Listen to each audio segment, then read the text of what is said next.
Happy Thursday, everybody. My name is Brandon Adams. Welcome into DawgNation Daily, the daily podcast for Georgia Bulldogs fans, presented today by our good friends at Meriwether and Tharp. It is great to have you with us. We've got so much to do today. I get really stressed out on days when I've got like 7,000 things in the show because I'm always worried about kind of keeping the train on the tracks, but got a lot to cover. We'll do it. Georgia-Auburn is definitely starting to feel like a big game. If you didn't feel that way before, I think you will feel more so that way once we're done on the program today. Our buddy Terrence Edwards is going to be with us. Terrence absolutely had a grand slam home run in his DawgNation post-game show debut last week, so we'll set up for this Saturday in the home opener against Auburn. We'll do a lot of that.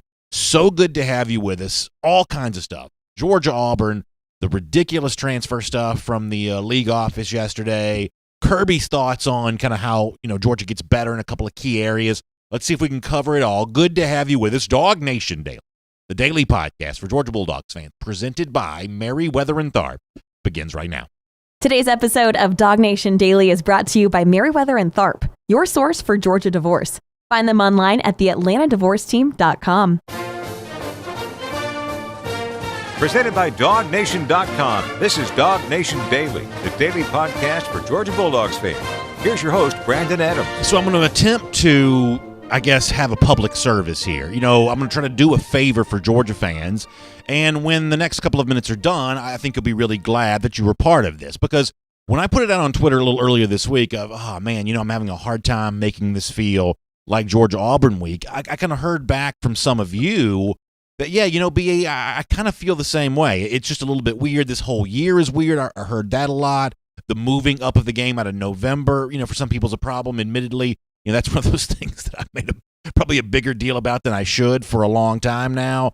And a lot of this just sort of makes the Deep South's oldest rivalry this week, Game 2 of the 2020 season, just feel a little bit weird. So if you're a Georgia fan and you need to get your game face on, we did some of this yesterday with the back and forth between, Kirby and Malzahn on the talent issue and, what would seem to be a little bit of distaste that Kirby has for Gus Malzahn. Let me see if I can add another layer of rivalry juice in for Georgia and Auburn on Saturday to maybe get you fired up the way that you should be for what's going to happen between Georgia and Auburn coming up on Saturday night. Because on the Auburn side of things, there pretty clearly is a storyline in place. Now, for longtime Auburn fans, they remember the years and years and years of futility and frustration against Georgia, really starting when Georgia pulls the upset there at Jordan-Hare in 2006 and continuing for most of the years after that, other than, say, 2010 when Auburn won the national championship, or 2013 when Auburn won the SEC. Other than that, Georgia has totally dominated this series, and that's something that Georgia fans get to hold over the head of Auburn fans. But even for the Auburn players themselves, the current players in the roster, they don't remember 2006. They don't remember, some of those other years, the absolute beatdowns Georgia put on Auburn at the end of the Gene Chizik era, the start of the Gus Malzahn era. They don't really remember a lot of that kind of stuff, but they themselves have their own losses that they've suffered to Georgia, including last year where a lot of Auburn folks apparently thought that was a game they were supposed to win. They felt like they were making that big charge in the fourth quarter and they were going to win that game. They really felt like that was their moment, yet it did not happen. Trayvon Walker gets the sack that kind of squelches the Auburn comeback attempt against the Dogs last year. Georgia wins the SEC East in hostile territory in Jordan-Hare Stadium, completely silencing the crowd while doing so. And Kirby dropped the HBTFD after it was all said and done, and the rest was kind of history. Well, Auburn apparently hasn't forgotten about that, and they are not going to be pushed around by Georgia this year. Let me show you Shaun Shivers, Auburn running back. I couldn't find the audio for this, so I'll just read the quote to you via 24/7 Sports. He says about his team that they are coming back with a chip on their shoulder because we lost to them last year, and we're just motivated to play. Now, I'm not mad at Shaun Shivers for saying this. This is exactly what any SEC football player would say. If Georgia was in the same situation, they'd be saying the same thing. Shivers is not a bad guy for saying, the fact that we lost last year makes extra motivation for the game. I just simply kind of pointed out as a way of saying that on the Auburn side of this, looking at Georgia as a very big opponent, very big deal, that's definitely going on there on the Plains. It's kind of weird, and many of you are aware of this. Auburn has had much more success against its other rival, its in-state rival Alabama, than it has had against Georgia, which is obviously strange given the fact that Alabama's won a lot of national championships. But Auburn's gotten its fair share of wins against the Crimson Tide, as recently as 2017, then again last year. Auburn's finding a way to beat Nick Saban, but really can't buy, for the most part, wins against Kirby Smart in Georgia, with the exception of the home game there in 2017. But Sean Shiver says, hey, all of that back, story, all of that subtext is simply going to put a chip on our shoulder, get us ready to play this upcoming week. And then there's Big Cat Bryant, who you'll obviously remember was a contested recruiting battle between Georgia and Auburn, and then whatever happened that led him to end up with the Auburn Tigers there. And listen, Big Cat's a good player. I got great respect for him. I think he's a really good player, and I'm not going to say a bad word about him either. But he also, in some words this week, kind of reminds you of what's at stake when Georgia-Auburn gets together. This has always been a series when a lot of guys from Georgia, and in some cases have ended up playing at Auburn, and the ties, the fact that these two schools are very close to each other, all of that kind of adds up to one of these things where Auburn players have a lot of family members who maybe cheer for Georgia, things like that, and all of that adds to the weight of the rivalry, and Big Cat kind of pointed that out this week. Here is Big Cat Bryant. Big Cat, being from Georgia, does this game mean any extra to you? And, is it something that you hear about, back home? Every time, every year. My record against them since I've been here is like 1-2 or 3. So it definitely will feel good to go over there and beat them in Georgia. I look forward to doing that. But like I say, I got a lot of Georgia fans in my family, so it definitely gonna if we can pull this out, I definitely have something to talk about come Thanksgiving. As I said before, I got nothing bad to say about Big Cat Bryant. I think he's a good player. But sometimes it's not personal, it's just business, and Georgia, I think, has an obligation to ruin Big Cat Bryant's Thanksgiving here, because when you have guys like this that are contested recruiting battles, and a guy like that chooses Auburn when he had maybe a chance to come to Georgia, I think the one thing that you have to do to remind him of that is, if you go there, you're not going to beat Georgia. You can go there and play at Auburn, and you can get a lot of playing time, and you may even be one of the rare Auburn players that gets drafted into the NFL, but you're not beating Georgia while you're over there. And you're a good player, and all that's true. But Georgia is going to punish some of these guys that had a chance to go to UGA and went elsewhere, and continuing its dominance over Auburn, I just think, is Georgia's business obligation coming up on Saturday. And I guess as a way of kind of, summing all of this up, I've been telling you now for months and months and months that I do think that Auburn is a dangerous opponent for Georgia. I think Auburn's a good team. Some of you have kind of disagreed with that, but I do think that Auburn's a good team. I think Auburn's going to beat plenty of teams here this year. I think they're a real threat to almost anybody in the country this season. But as we get a little closer to game time, I do find myself getting a little more confident about Georgia and the recent track record. The thing that Big Cat Bryant says motivates him and Sean Shiver says motivates him, that recent track record can't be denied. Frankly, what Georgia did to Auburn in 2014 doesn't matter in this game at all. That's way too long in the past. All the players who played in that game have kind of moved on here. But the fact that, since Kirby Smart's been at Georgia, this will be the 6th matchup, believe it or not, between these two programs in the 5 previous, because they did play twice in 2017. Georgia's covered the spread, not just won 4 of those 5 matchups, but covered the spread. Not just won 4 of those 5 matchups, but covered the spread in 4 of those 5 matchups as well. Georgia has handled its business against Auburn. Not just in the distant past, in the recent past, but also in the Kirby Smart era here as well. So, given the fact that Georgia went into hostile territory, won this game a year ago at a time in which the Georgia offense was really struggling, and given what Georgia did in the rematch in the 2017 SEC Championship and at home in 2018 and, pulling the upset in 2016, I think there is just something going on right now between Georgia and Auburn, and I don't expect that to change here this upcoming week. Georgia's about a 7-point favorite or so, and I think that Georgia finds a way to cover that number on Saturday. We'll talk more about that as we get a little closer to the game. Let me shift to this now. So I was reading ESPN.com, and they were kind of giving a little bit of a capsule for Georgia. They do this each and every week for like the top 25 teams. And there was something that one of the writers for ESPN said about Georgia offensive coordinator Todd Monken that kind of opened my eyes a little bit, and I'm guessing that Georgia fans disagree with this, although there's a chance I'm wrong and Georgia fans feel differently than I think they do. It's the reason why I bring it up, because I'm more curious what you think, more so than to emphatically state what I think. But in kind of capsulizing Georgia, struggling in the first half, pulling away from Arkansas in the second half, this is what Alex Scarborough says about Georgia offensive coordinator Todd Monken. Kind of some harsh words here. Scarborough writes that the addition of Todd Monken as coordinator didn't engender confidence in the season opener as Georgia was ineffective and the play calling was uninspiring. Now, the first part of this, I think, is pretty true. The Georgia offense was fairly ineffective on Saturday, certainly at least in the first half. But when Scarborough says the play calling itself was uninspiring, I don't agree with that necessarily. I'm not going to tell you it was a banner day for Monken, because in a day in which you score so few points in the first half, it's not really a banner day for anybody. But when you try to identify the source of the Georgia struggles, do Georgia fans really put any of that blame on Todd Monken's shoulders? I thought the play calling itself was actually pretty good. I mean, wasn't it 11 different Georgia players who caught passes on Saturday? You got the tight ends involved. I thought the way in which you got George Pickens the touchdown was probably pretty creative all the way around. I think for the most part, I felt like Todd Monken's day was fine. Certainly finding a way to get something out of Stetson Bennett when I think most Georgia fans wouldn't have even expected Bennett to play on Saturday. That's probably a little bit of a feather in the cap of Todd Monken. Maybe Georgia fans feel differently. If you do, I'd love to hear from you on Twitter at DawgNation Daily, or you can pop a comment into our Facebook, YouTube, or Twitter comment sections here. But the Georgia offense needs to improve, but I wouldn't say that I thought that Todd Monken was uninspiring on Saturday. I thought Monken was probably fine, and this is relevant for this reason.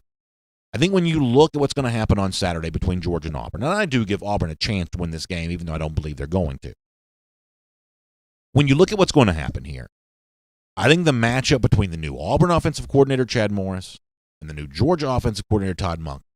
I don't want to oversimplify things, but sometimes simplicity is the way you get the best information. I think the better performance by the offensive coordinator on Saturday is going to determine the winner of this game. If Todd Monken outduels from a strategic standpoint Chad Morris, then Georgia wins this game by at least 7 points, if not more. If Chad Morris finds a way to, put his stamp on this game, then all of a sudden Auburn, with experience at quarterback, depth at receiver, still trying to figure out some things with the running game, all of a sudden Auburn becomes a real threat to pull the upset between the hedges. Watch that matchup between Todd Monken and Chad Morris. Auburn people will tell you that even though statistically it may not have been great for Auburn a week ago, they felt like Chad Morris did put his stamp on that game against Kentucky. And he do the same thing this week. Will Gus Malzahn allow him to do that?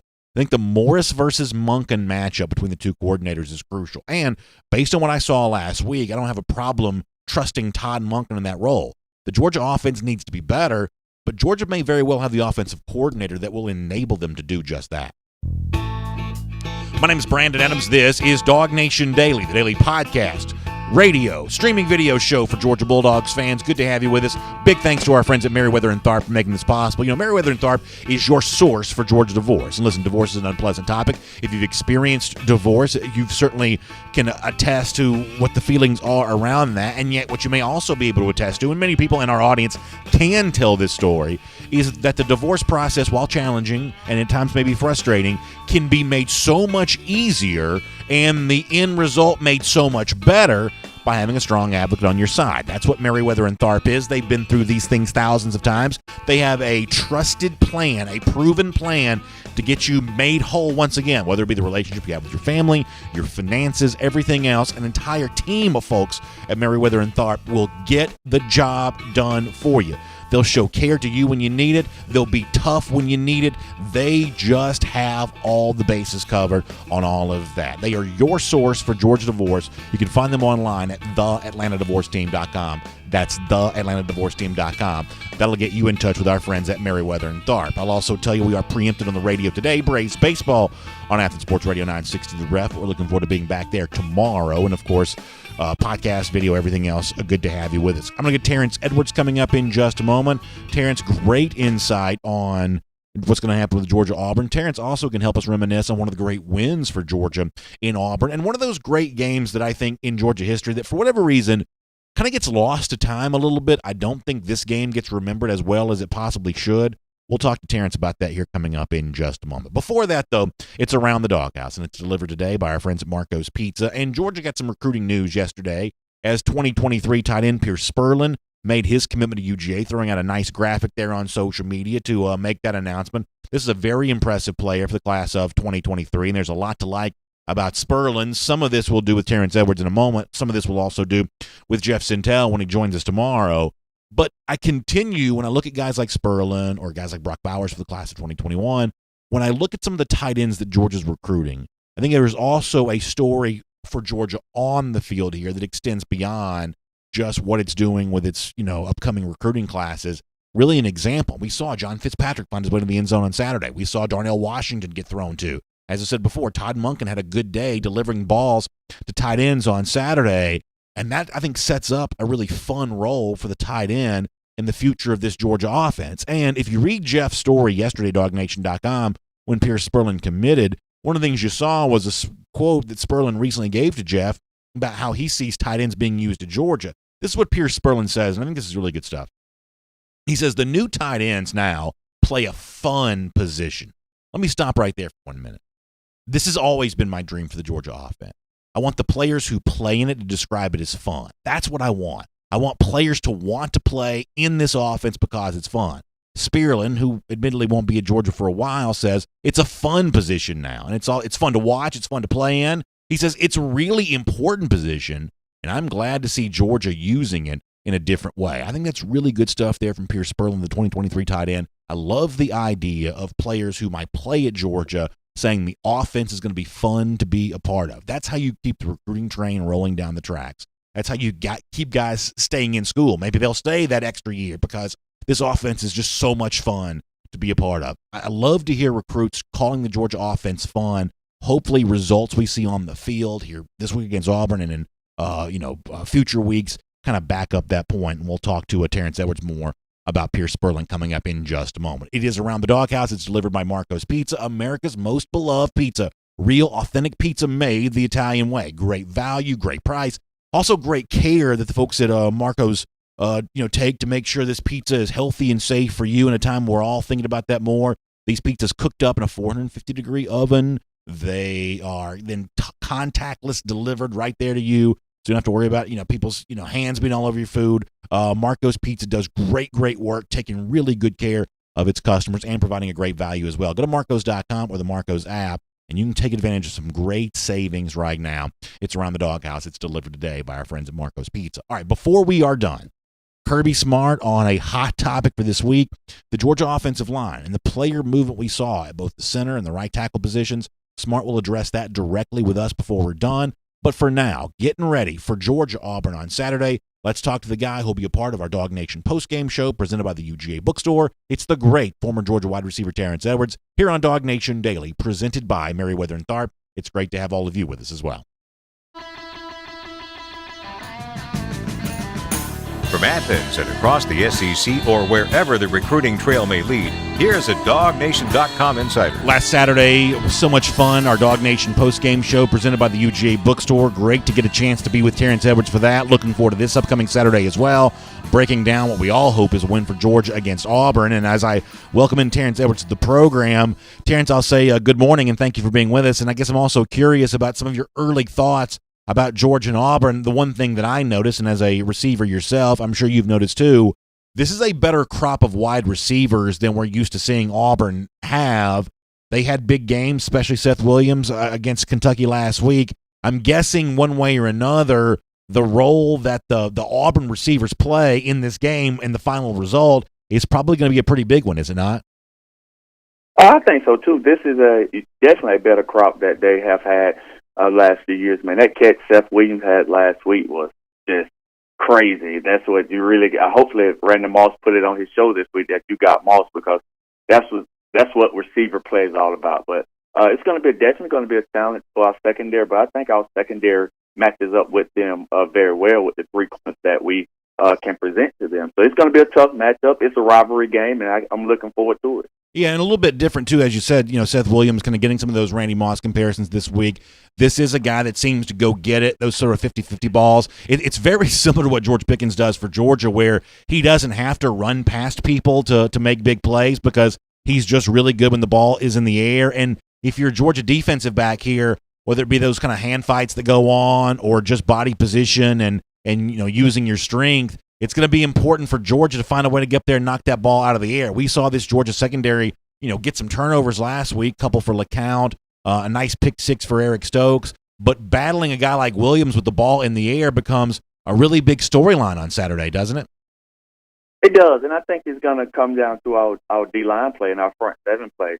If we can control their running game just with our box, and not have to commit extra defensive backs into the box, then we can play two high safeties and we can have a guy over the top of those great wide receivers that Auburn has. But if we can't control the run and we have to commit a safety in the box, then that's going to leave those guys on one-on-one coverage, and the Georgia defenders have to step up and play big for us to have an opportunity to win. You played in one of the great Georgia-Auburn games in recent memory, and I want to talk to you about that just in a moment. Before we get to that, though, let me squeeze in one more thing on the topic of this Saturday's game.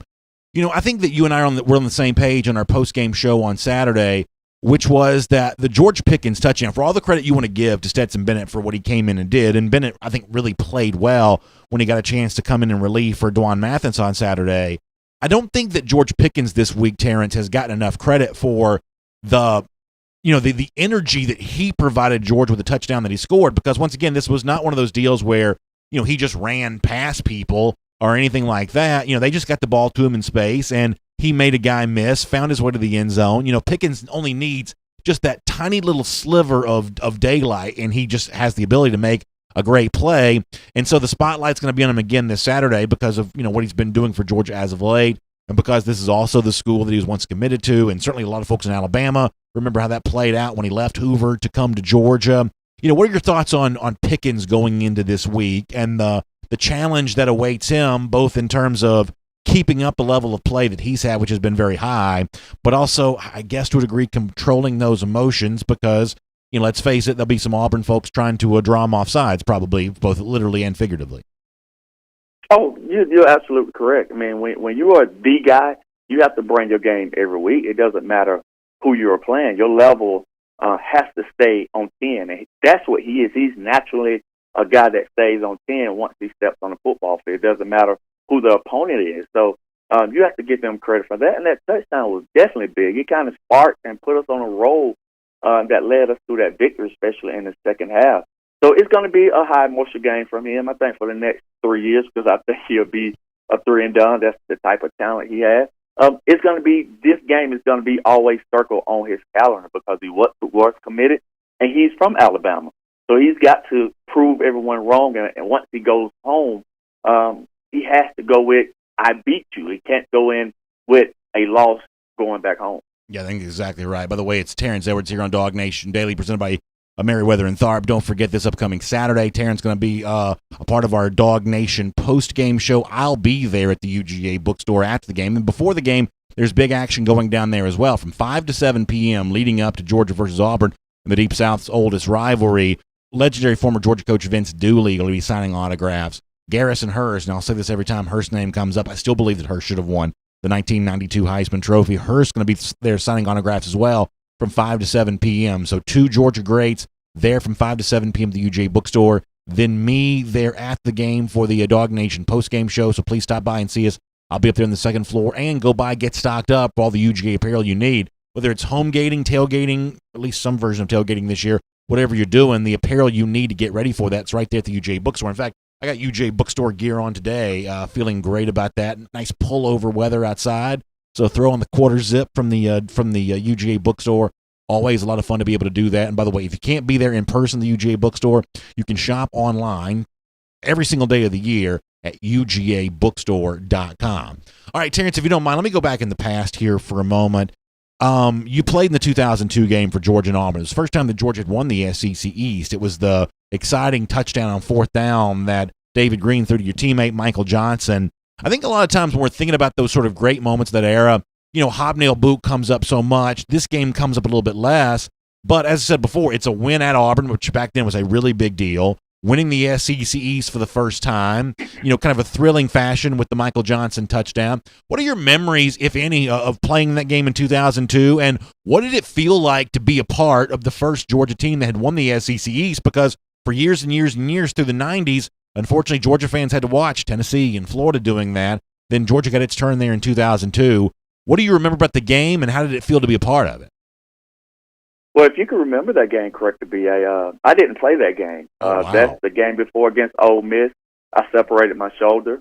And also Damian Gary didn't play in that game. So we went down two all-star receivers in that game. And that's what's the next man up mentality you have to have. Michael Johnson took my place that game, and he ended up with 13 catches and the game-winning touchdown catch. And, what I can remember from that game, and I was there, is we didn't play very well the first half. And I can remember John Stentz coming. You get the opportunity to ask John about his passionate speech that he gave to us at halftime, and that just lit a fire up on us. And we went out, and ultimately we won that game, and it eventually pole vaulted us into the SEC championship game. And just be a part of that team, man. That was a special team in 2003. And I think a lot of people forget, man, if the playoff system was intact at that time, Coach Rick would have had an opportunity to play at least 3 opportunities.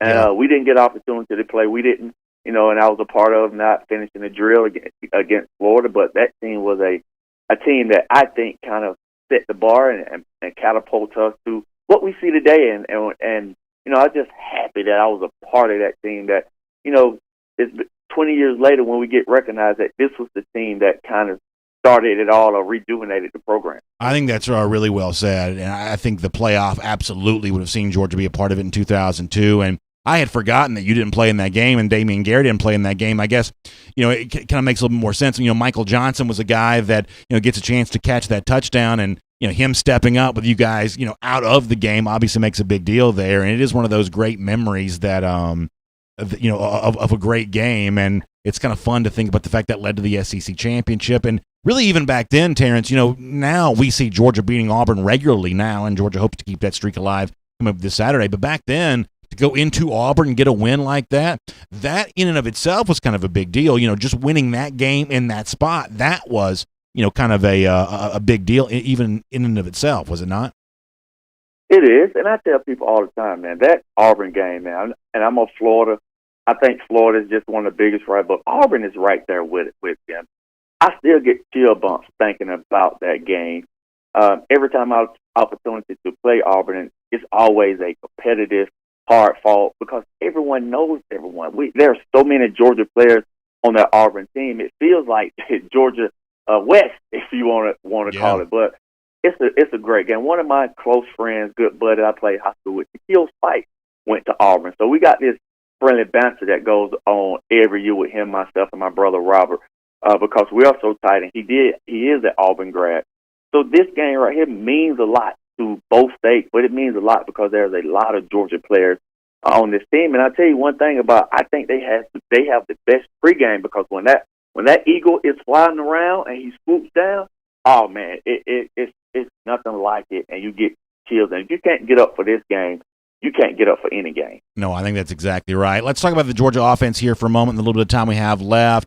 Obviously Dwan Mathis, got off to a little bit of a rough start on Saturday. I think in terms of how you manage his confidence moving forward, that's going to be important, because I think there's still going to need to be a role for Mathis in some form or fashion, especially given the fact we're still not quite sure how much JT Daniels is going to play on Saturday. But you saw an offense for Georgia that struggled in the first half, got a little better in the second half. What would be your overall recipe for just seeing a better level of play against Auburn this upcoming week?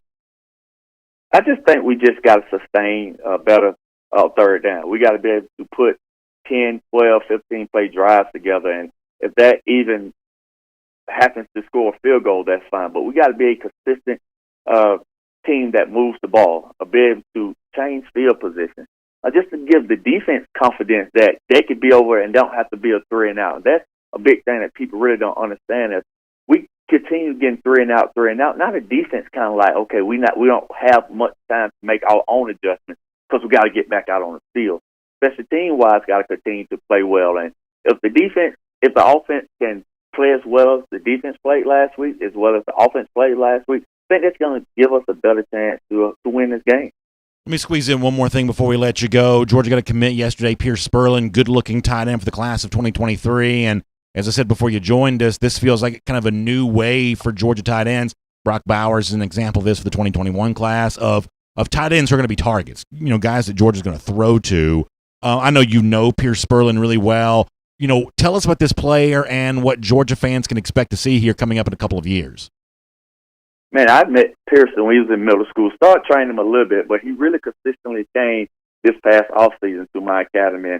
And, man, I could say he is a special talent. I mean, already at 15 years old, he's 6'6", 215 right now. So he's just going to continue to grow. But one thing that stands out besides his height is his ability to catch the football. I mean, he has natural hands, and his catch rate is just ridiculous. So he's going to continue to grow. He's going to continue to mature and get stronger. But his receiving ability right now is off the charts. Now his physical for his strength and his weight to play tight end in the SEC will come because he's only 15, 16 years old right now.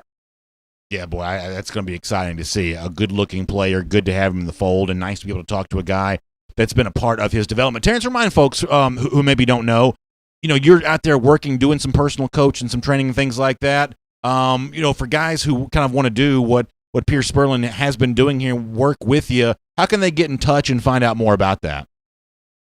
Well, I'm on all social media, and that's Terrence Edwards Wide Receiver Academy, or TE. And TE does not stand for tight end for those out there. TE stands for my initials. Terrence Edwards Wide Receiver Academy on Facebook, Instagram, and Twitter. Terrence, thanks for your time. I'll look forward to seeing you through video for our Dog Nation post-game show on Saturday, and hopefully we'll be talking about a Georgia win. All right, thank you. I can't wait till Saturday. Let's take a look around the rest of the league. This is SEC Through. Really good stuff from Terrence Edwards, and, part of what you get when you talk to Terrence is someone that's closely connected to a lot of the Georgia recruits and a lot of the current players in the Georgia roster. Terrence got a good close vibe with them too. So that's part of the value of being able to talk to a guy like that here on DawgNation Daily, presented by Merriweather and Tharp, and really enjoy the chance to do that. Let me also tell you that the fun here on the DawgNation video channels continues today. We have a lot of broadcasts, including coming up at 4 p.m. Eastern Time. It's the return of the DawgNation Happy Hour, poured by Classic City Lager. Myself, John Stinchcomb, coming up at 4 p.m. And yeah, something tells me I will be asking John Stinchcomb about the story that Terrence Edwards told about the speech that John makes there in the 2002 Auburn game. That's a fun memory for me. I had forgotten that Terrence didn't play in the game, but that is a fun thing. So we'll talk to John about that today on DawgNation Happy Hour, poured by Classic City Lager. And by the way, speaking of Classic City Lager, you're heading towards this weekend, whether you be, hanging out in Athens, for those of you lucky enough to do that, whether it be, home gating at home with some of your friends there around a back porch or a patio or in a man cave, something along those lines. Nothing pairs better with football than the great taste of Classic City Lager. This is an Athens original, a great tasting, easy drinking beer. Still got the crisp flavor, but just sort of easy drinking and fun to pass around with some friends there. It's available year-round, 6 and 12-pack cans. As I said before, it's a real big part of the Athens landscape. But the good news is you can get that taste of Athens wherever you go, whatever retailer you shop at. Those 6 12-pack cans of Classic City Lager should be available. It is a great football game day weekend type beer. So make sure you check out some Classic City Lager there. Want to find out more? Check out the hashtag good cold beer, because that's what Classic City Lager is. Very simple, just good cold beer. Check them out, and we'll see you for the Classic City Lager presentation of the DawgNation Happy Hour later on today. All right, let me talk about this, the Cade Mays stuff. So the SEC comes out with an announcement that it is going to grant, one time now it says, Greg Sankey says, hey, this is extraordinary circumstances. For one time only, we're going to go against our principles, and we're going to ignore our rules for just this one time. Now, don't expect us to do this more than once, but just this one time, we're going to grant, Cade Mays, Joey Gatewood, players like that, immediate eligibility here at Tennessee and Kentucky, places like that, something they've been arguing for. Sankey saying, in consideration of current circumstances resulting from disruptions caused by COVID-19, blah, blah, blah, blah, blah, blah, blah. Look, it is a valid opinion to say this is what's fair. It is a valid opinion, whether you be a Tennessee fan who may be looking in today to see what we're saying about Cade Mays, or just a college football observer in general. It's a valid opinion to say, I think that players and recruits should be able to transfer and go wherever they want and not have to sit out. That's only what's fair. It's a valid opinion.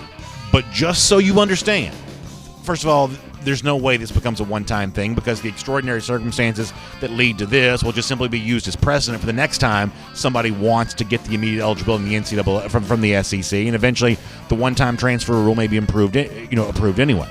But just so you understand, for all the people who are celebrating the fairness of letting Mays play and letting Gatewood play and whatever else, just understand that once the door is open for this, the best recruiters, the richest programs, the most resourced programs will simply start recruiting off other rosters the same way they recruit high school talent.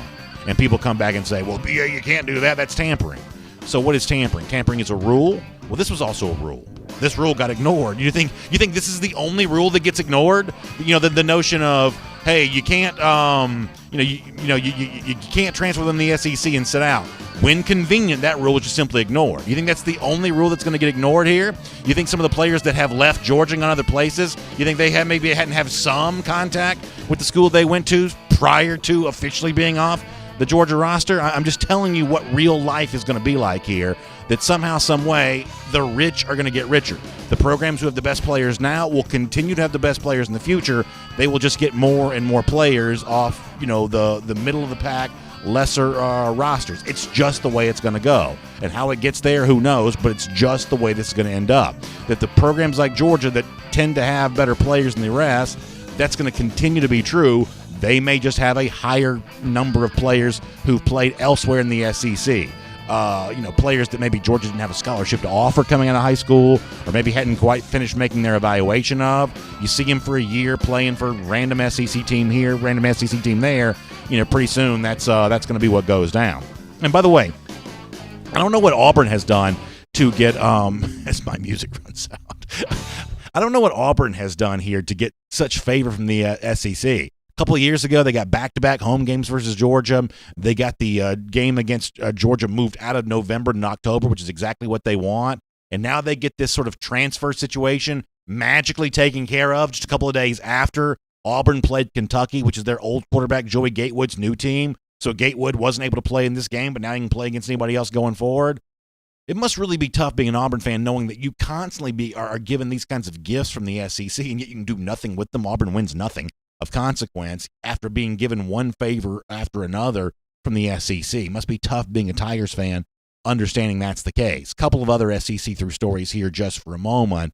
While this is good news for Joey Gatewood, it is good news for Cade Mays. Nick Suss for the Jackson Clarion Ledger, news outlet covering the Ole Miss situation, says it is not yet good news for Otis Reese. Nick Suss putting it on Twitter that according to an Ole Miss spokesperson, Reese has still not been cleared by the NCAA, despite Greg Sankey's statement today that seemingly would give him SEC approval once cleared.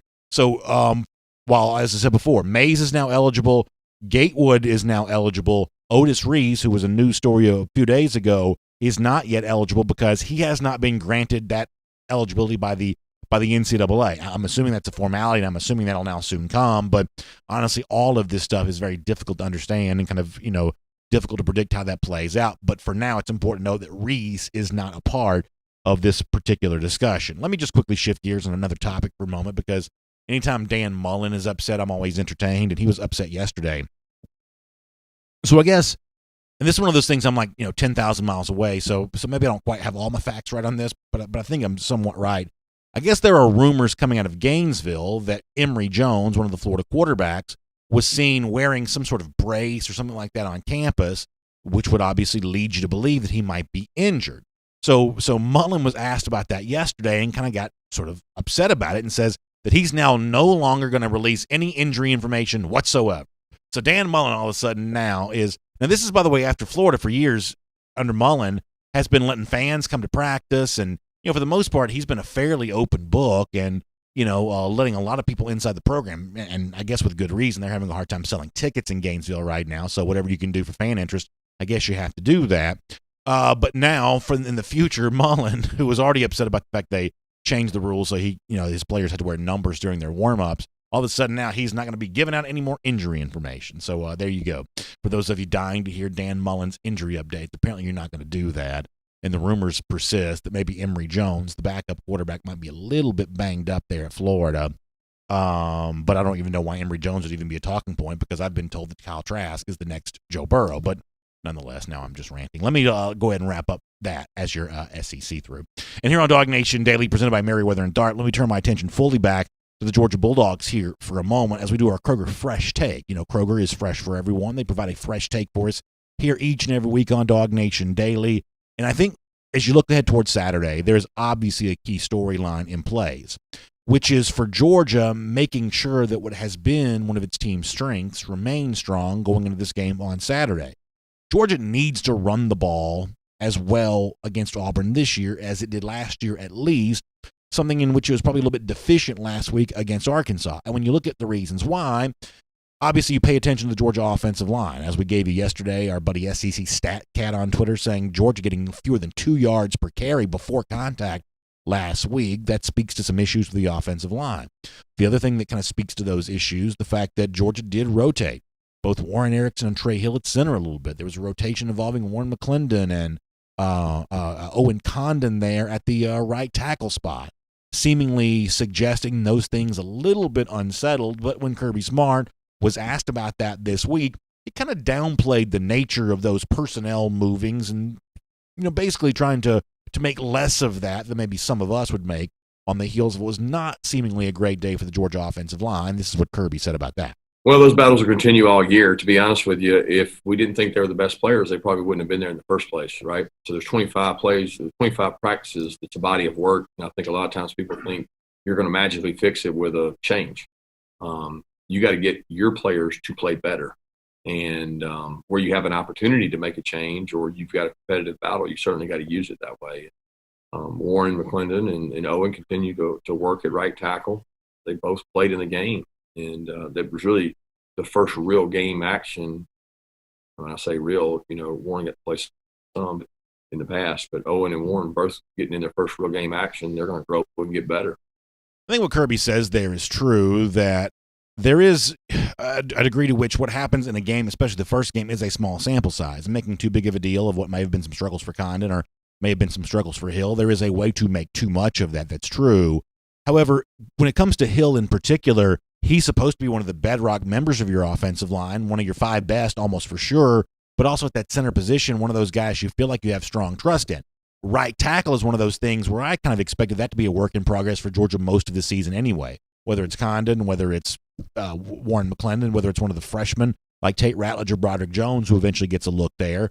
Right tackle is one of those situations where I don't know that I expect it to be settled anytime soon for Georgia, but you can tolerate a situation at right tackle that's kind of in flux as long as your other offensive line positions are solid. And on Saturday for Georgia against Arkansas, the center position probably was not exactly solid. Kirby went into more details about that. Trey has always rotated at guard for us. He's done that every year he's been here. And Warren, you have to have 2 to 3 centers every game because that's a situation that you could get in trouble. So we've got 3 guys we travel, Warren Erickson and Trey Hill both rotated guard. So we feel good about those rotations we got. And, I thought those guys passed pro pretty well. We didn't get the holes we wanted in the run game, but some of that has to do with a lot of other things.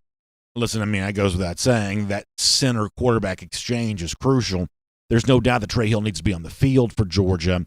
And yet, if there's any question about the ability to get that snap off and get that to the quarterback, no matter which quarterback's in the game, then with all due respect to Ben Cleveland, who I think is a really good lineman too, I'd make the switch. I'd put Hill at guard. I'd put Warren Erickson at center, and I'd just go with that. But as Kirby said, he's seeing the entire body of work, what's going on at practice and everything else, and the information gained from those snaps is crucial in that evaluation as well, and that's something that the rest of us are just simply not getting a chance to see. It's our Kroger Fresh Take brought to you by Kroger.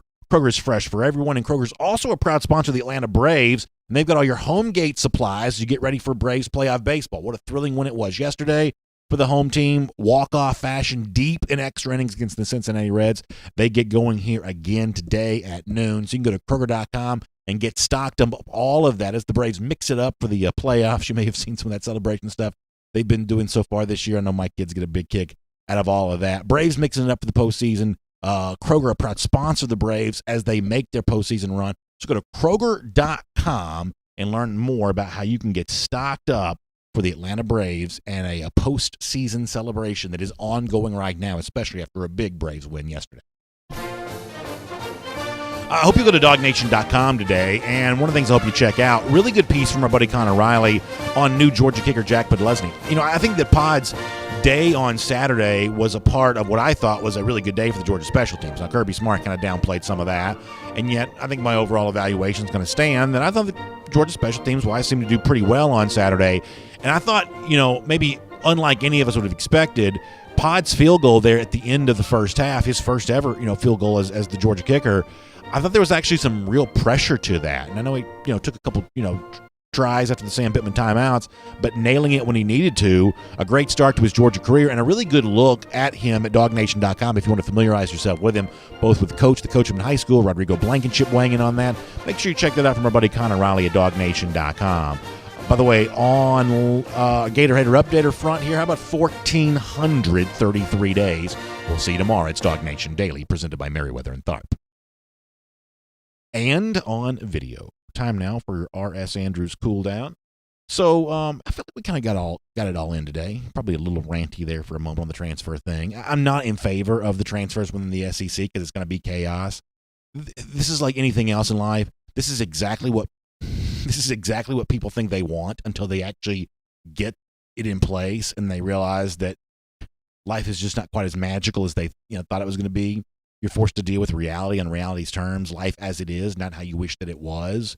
And programs like Georgia and Alabama, and to a degree LSU, are just going to take the transfer. It ain't going to be Ole Miss and Tennessee plucking, players off a Georgia roster for very long. It's going to be Georgia doing the opposite. Georgia needs a little experience at this position or that position. They'll just go shopping on other people's roster. And you say, well, tampering.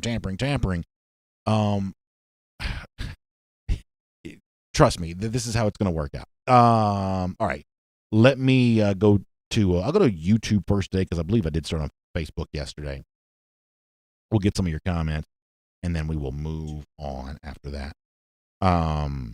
Michael Porter, thanks for weighing in. Appreciate you being here. Mike Harvey says, if you flip the first half of last Saturday's game where Georgia goes up 30-3, then Mathis comes in the second half, we win 37-10. No one says a word. He says, we still covered the spread in a blowout. People chill. I think there is something that's kind of true to that, if you do reverse the order of the halves, the game feels a little bit different. However, that is isn't that kind of exactly how the Vanderbilt game played out a year ago, where Georgia played really well in the first half, kind of slowed down a little bit in the second half? Didn't that kind of happen last year? And there were still kind of some complaints after that. Jacob Thompson says, well, you hate the transfers when Gilbert and Hazelwood used their one-time transfer to come back home. No, I won't hate it. I'll be glad to welcome them in. There are two different evaluations here. There's the evaluation as kind of a Georgia partisan who will be thrilled when Georgia starts utilizing this to its advantage. But there's also kind of the evaluation of there aren't just some people who love the idea of spinning chaos in college football. They just love the idea of inserting chaos. And this is going to create a degree of chaos that destabilizes the SEC. Now, the destabilization will eventually benefit the power programs because almost everything eventually benefits the power programs because power programs just find a way to make it work for them. But to a degree, as an observer of college football, I'm not in favor of the chaos, even if the chaos has a way of kind of spinning in Georgia's direction, if that makes sense. Green Soldier says, do you start Zamir White? And how many more snaps does K-Mac get? They're clearly the best running backs we have this weekend, and it isn't the time to waste the snaps. So, Green Soldier, here's what I'm going to tell you. I'm not done with James Cook as of yet. Spent a lot of time in this space saying that I had expectations for James Cook this year. I'm not going to be done with that on the basis of just the game against Arkansas on Saturday. But generally speaking, I think you are right that this is one of those games that even if my confidence is growing in Georgia's ability to win it, it's still not a game in which you can go for very long with a running game that's not effective. And if Cook is getting carries and he's not effective with those carries, and it just stands to reason, you've got to give those to someone else. And I think your suggestion of Kenny McIntosh is probably a pretty good suggestion. And also, there's a chance that we may see more of Kendall Milton this week, with Milton now maybe more healthy or healthier than he has been in the past. But for now, I'm not running away from James Cook as of yet. I still start the game on Saturday with some optimism that he'll show you more than he did last week against Arkansas. And as far as like the starter part of this goes, I'm just not quite so sure the first snap of the game, which is kind of how we define a starter. I'm not really quite so sure that matters too much for running back, for wide receiver, for cornerback, for those positions that Georgia really rotates a lot, linebacker for sure. I'm not really quite sure the notion of a starter probably matters all that much because a lot of this is very rotational and sort of situation specific. Nature Gator says, do you think that Georgia wins the national championship with Stetson Bennett at quarterback? I think it's a fair question. I think the answer to that question is probably no. That while Stetson Bennett played really well on Saturday, I'm not going to be dishonest and say that I expect him to, now be the next Baker Mayfield or anything like that. Some of the guys maybe he's been compared to in the past. That the best version of Georgia probably involves JT Daniels as the starting quarterback, and we will see where that comes. I know there was the weird phone call into Feinbaum yesterday with, Daniels rumors and things like that.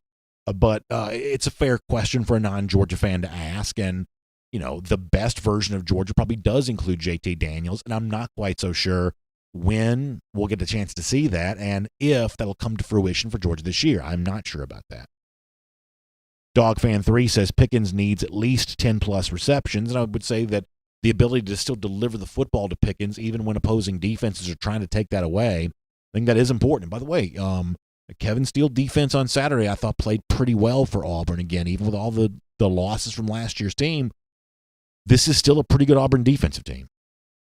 Army Dog Charlie says, how do you know that Stetson Bennett isn't the answer? That's a fair question, too. And certainly the way that Stetson played on Saturday, he deserves his chance to go out there and show a little bit more. I guess I'm just going to make the assumption on the basis of where he was in the depth chart to kind of start the summer and kind of what I would think about him in comparison to JT Daniels. There's a chance that I'm wrong, but I think my evaluation would be that the best version of Georgia probably eventually still lands on JT Daniels. Michael Porter says, do you think that Dwan Mathis will get another chance? I absolutely do. I'll be very surprised if Mathis is not, at least in some form or fashion, a part of the game plan for this week. If Daniels is still not healthy, and I think there's a chance that's still true, I guess. If Daniels is still not healthy, some combination of Bennett and Mathis, I still think is the formula for Georgia here. And Mathis taking the first snap of the game is not something I've completely put out of my mind as of yet. And Georgia, I think we're going to do more of this on tomorrow's show.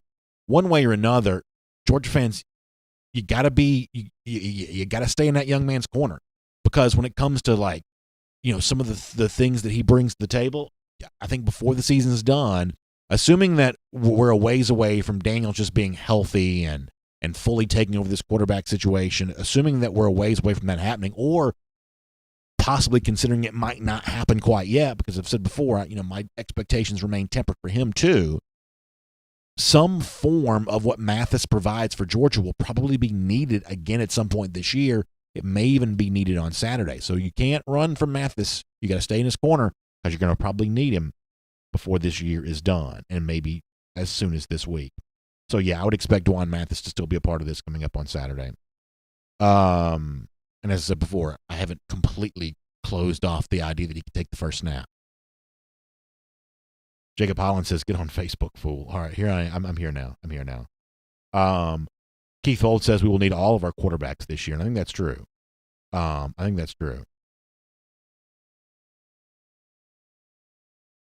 Matt Rukavina, thanks for being here. Appreciate you being a part of what we're doing. James Leonard Brown says if Bennett can stretch the field a little bit, he could take us a long way. And I said this on Monday's show, that we have a tendency to use the word game manager as a kind of not even a backhanded compliment. Sometimes it's kind of a slight jab at someone. But in the case of Stetson Bennett, I do think the sort of game manager aspect of what he does is important. I mean, frankly, this ought to be easy. I mean, I'm always amazed at how easy every other team in the country makes moving the football in comparison. I mean, even at times, some of the stuff that Kendall Browns was doing on Saturday was like, this is just easy. The sport, the rules are just so imbalanced in favor of the offense, whether it be the kind of the RPO pop pass thing where the offensive linemen just go charging down the field, which they're not really supposed to do, but no one ever calls it. The rules are just so in favor of the offense that it ought to be easy. You got Jermaine Burton and George Pickens, and could possibly have Trey McKitty coming back. You got all these weapons. All Stetson Bennett has to do is, or when he's in the game, is just get it to him. Like the touchdown on Saturday that kind of changed this game. Just toss it out to Pickens and watch him do something magical. It's kind of like, for those of you who are big high school football fans, or I should say high school basketball fans, how you're in the gym, game's kind of slogging along, then somebody gets a dunk, and all of a sudden, the entire mood of everything just changes, the energy levels turn way up. That's kind of what Pickens' touchdown was on Saturday. It was kind of like the dunk in a high school game where everybody all of a sudden now is a little bit bouncier. That's all you got to do. Just get the football out there, and these guys will do what they were born to do. Wyatt Fielding says, why not let Mathis get another chance on Saturday? Let's say he goes for 200 yards passing and 40 yards rushing with 3 total touchdowns. Well, that obviously be a really good game. And I think that one way or another, they are not going to just like toss Mathis aside. They're not going to do that. First of all, because his skill set is valuable. And second of all, because, I think the confidence level of the quarterback kind of matters here. To use another sports analogy, you've seen this in baseball before where like a relief pitcher gets brought up before he's ready. This has happened a couple times with the Braves. At least my perception is this has happened. You put a guy in a tough spot, he gets shellacked. I think some of the great former Braves pitchers may say they dealt with some of this kind of stuff sometimes where like if you get out there and your best stuff is just getting hammered, it can really impact your confidence. And if you don't handle a pitcher the right way, you may lose him. I think that there's probably a degree to that that's true for quarterback there as well. You kind of envision how football is going to go. But even against lesser talent, and the Arkansas defense is much lesser talent than the Georgia defense is, somehow, some way, playing that Arkansas defense in a real game is still harder than playing the Georgia defense in practice. I can't fully explain why that is, but I think we would all agree that's just true.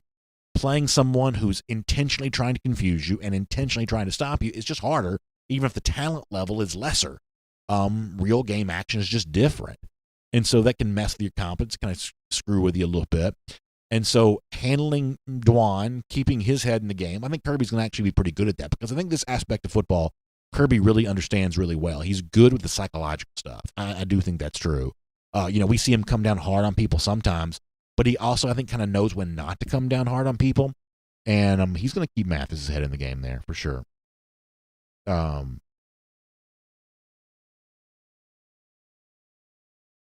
Let's see what else. By the way, somebody mentioned Joe Cox. National Player of the Week performance for Georgia against Arkansas. What year was that again? Was that 2009 that he did that? Joe Cox went to Fayetteville, Little Rock, wherever it was. National Player of the Week. Drew Odom says, I think turnovers will be key to who wins. Yeah, in some form or fashion. You got to be careful about that. But this is where like my overall feeling is you can't be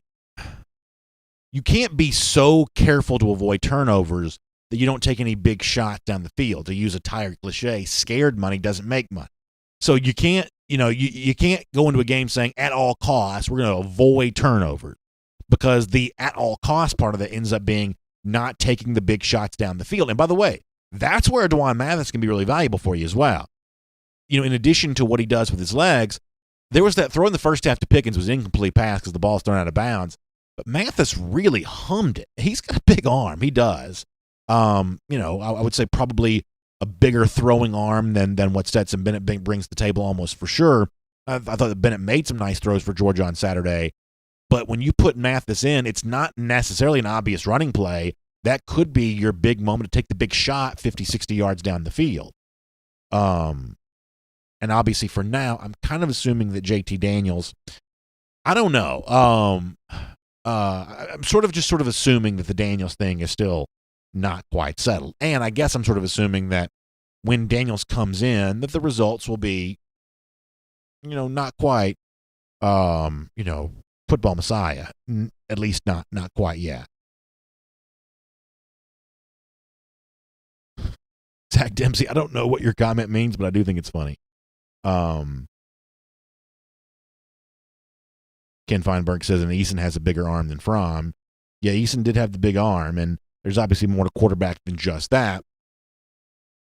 But at a certain point in time, that's what, Georgia really needs. It's what Georgia had very little of last year, was those big, deep shots down the field. It was one of the reasons why I was excited about Jamie Newman and was a big believer in Newman at least being Georgia's starter, if not quite being, as good as maybe some of the national media kind of thought he was going to be.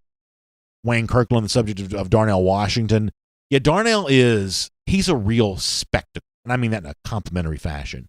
He's got 0 on his chest and his back. He's huge. Everybody saw the video that Barstool put out of him just sort of shoving that guy with one arm. He catches the football. Like, Darnell is just a real spectacle. And then, he's really he's just going to get a lot of attention wherever he goes. He's just gigantic. Let's see what else.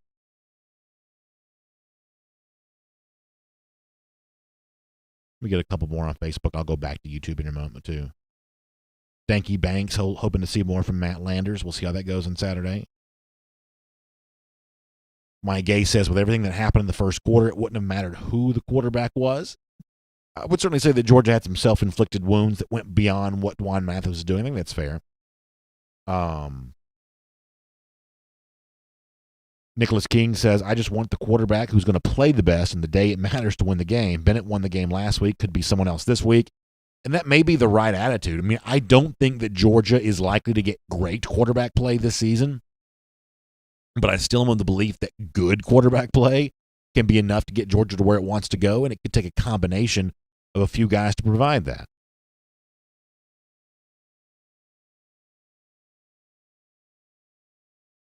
SEC Dog says that Bennett completed to 10 different receivers, but keep in mind he led the nation in interceptions at his junior college versus a good defense. I don't know about him. Yeah, so the interceptions against junior college, I don't care about that as much. That's not that interesting for me.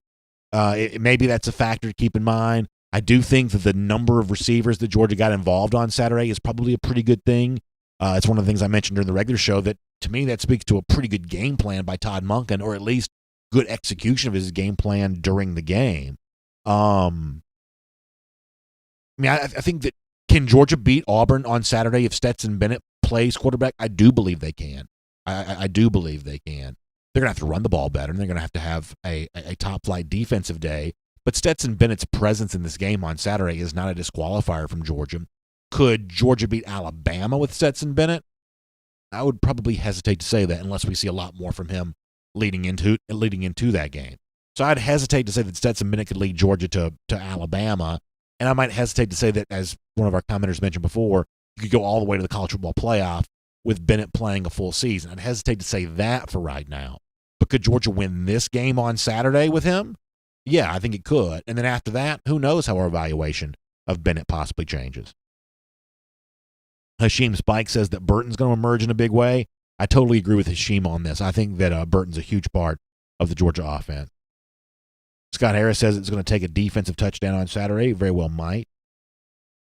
Stuart Nick says we must control the clock. First downs are a must. Zero doubt in our defense, but if we allow an Auburn Bama offense to stay on the field longer than our offense, we are done. Interesting thought. DogFan3 says, when can we find out how healthy JT Daniels actually is, if he'll be able to go 100%? I don't know the answer to this, and somehow I don't think we find out fully on Saturday.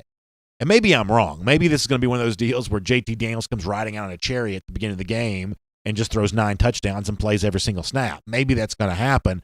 But somehow, some way, asking how healthy JT Daniels is, I sort of get the sense that it continues beyond Saturday. I mean, and maybe I'm wrong for feeling this way. I have a tendency to kind of assume the opposite sometimes. When Kirby starts a weekly press conference saying, JT Daniels has cleared to play, part of me is like, oh gosh, he must be more hurt than I realize if this is part of the opening statement on a Saturday. And I could be very wrong for feeling that way, but that's part of where my mind goes sometimes. Jared James says, go back and look at JT Daniels' highlights. The receivers had to make plays on the ball.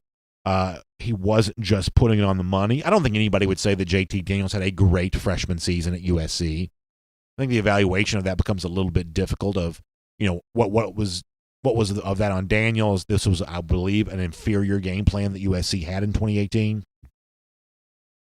But no one's going to say that Daniels had a perfect season at USC. I think the argument in favor of Daniels is that he is, a guy that had some real credentials coming out of high school, had a full season's worth of Power 5 level starting play. He's been now 3 years removed from high school, that the combination of age, experience, seasoning could potentially set him up for more success than the other quarterbacks in the Georgia roster. That's the argument in favor of Daniels, that he's better now than he used to be. But no one's going to tell you, or no one should tell you, that he had a great freshman season at USC, because he clearly didn't. EJ808 says, why doesn't Pickens get the ball at least 5 times a game? I think the problem with that is We say this all the time. If all of us can sit here and know how good Pickens is, opposing defenses know that as well, and they are looking to take him away. And, that's one of the jobs for Georgia this year, both in terms of how it designs plays for him, whether it be, through pre-snap motion, things like that, or just, and this is where turnovers are a factor. You can't be so scared of interceptions that you sometimes don't force the ball to Pickens. Because if you're never going to force him the ball, and I'm using my right hand, although technically I'm a left-handed thrower, if you don't force the ball to Pickens sometimes, then you're not going to throw to him because Pickens is not going to run past people. He's not got that kind of speed. In a sprint race, he's probably running step for step with a guy like a Rick Gilbert. He's not going to just blow past people from a speed standpoint. But you got to throw to him anyway because with the ball in the air, his physicality, his athleticism, he just gets the football. And so when you think about where your risky plays come from, occasionally having to force the ball to try to get it to George Pickens, you may have to do that and just hope your quarterback puts the ball on the money in a tight window because that's going to be Georgia's tightest window. There's going to be defenders hanging all over Pickens, and yet you can't allow that to be the kind of thing that convinces you not to throw his way. All right, we're like 1 minute away from getting off the air here.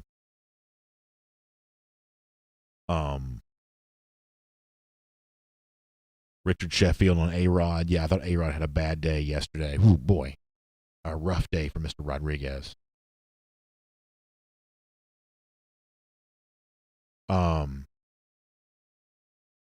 GOJ, or Goj, hope I pronounced that correctly, says, I think we need to use our running backs better. Yeah, no doubt about that. Georgia's running game's got to be more effective against Auburn than it was against Arkansas, which is a tough challenge because it's a step up in competition. Yet the level of play still has to be better. Jan Armistead says, I'm not for forcing a risky play against Auburn. Get the ball to the open receiver. So there you go, Jan weighing in, and I think a lot of people probably agree with her. Brian Whitehead, thanks for the kind words. I appreciate that. Brandon Pratt says, even if Pickens doesn't catch the ball, drawing a flag is just as good. Yet it helps you move the chains for sure. Brian K. Whitehead, thanks for checking in. Shane Guy says you got to run more on the perimeter. I would say that's probably true. And maybe they'll get a chance to open up some on Saturday.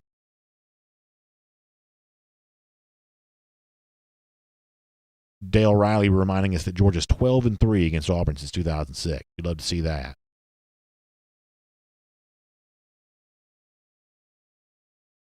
By the way, somebody said that A-Rod doesn't have bad days because he's married to J-Lo and's got all that money, and that's probably true, I guess, as well. All right, we got to get ready to go. David Harvey says Jermaine Burton's going to leave here as one of the best receivers. He could very well do that. I'm excited to see how he gets used on Saturday. Really appreciate all of you being here and being a part of our R.S. Andrews cool down. By the way, coming back this week, the R.S. Andrews Go with the Flow. Our thoughts on the big picks for the week. We'll have some fun with that coming up on Friday on the DawgNation video channels. And also make sure you check out R.S. Andrews online, rsandrews.com. Air conditioning, heating, plumbing, electric. We're heading towards a cold weather time of the year. That means you need the peace of mind that comes with making sure your furnace is tuned back up to factory fresh specs and ready to go. So find them online for R.S. Andrews for a whole lot more on that. Big thanks to all of you for being here. My invitation is to you to check out the AJC. Get your Atlanta news now at AJC.com. Whether it be following the Atlanta Braves in the postseason after a dramatic win yesterday, coming back at it again at noon today, or a look at a lot less happy subject with the Atlanta Falcons against the Green Bay Packers coming up on Monday Night Football. You get all of that there. Also, some really fun kind of travel getaway stuff for the fall, including what's going on there in Gatlinburg, some new additions coming to that area, around the Gatlinburg Pigeon Forge area. And happy birthday to former President Jimmy Carter, who turns 96 years old. Pretty amazing stuff. You can read about the former governor and president there at AJC.com. Atlanta News Now at AJC.com. Thanks for being here as part of our R.S. Andrews Cool Down. We appreciate you being part of DawgNation Daily, presented by Merriweather and Tharp. Hope you have a great day, and we'll look forward to seeing you back here again tomorrow.